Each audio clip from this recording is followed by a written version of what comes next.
ഏകദേശം നമ്മള് 4 പേരുടെ കയ്യിലായിട്ട് 1 കോടി രൂപ ഉണ്ട്. തുപ്പലില്ല, കോടിയേ ഉള്ളൂ. ഹലോ, 1 കോടിയോ?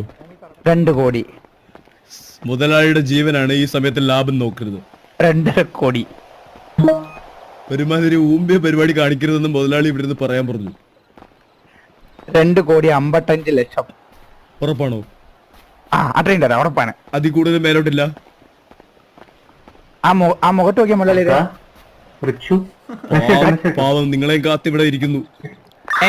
ആ 50-600 കോടി രൂപ ലോക്കറിന്റെ പാഷയോട് പറഞ്ഞ എച്ചിപ്പട്ടിക്ക് നമ്മള് 3 കോടി രൂപയ്ക്ക് മേലെ കൊണ്ടുവരണം അല്ലേ? സ്പീക്കർ ഇട്ടിരിക്കുകയാണ് ഫോൺ. നിങ്ങളുടെ മുതലാളി ഇത് കേൾക്കുന്നു. പുണ്യ ചേട്ടാ മുന്നിട്ടത് എനിക്കില്ലേ? അങ്ങനെയൊക്കെ പറയുന്ന തൊഴിലാളിയാണെന്ന് വിചാരിച്ചോ?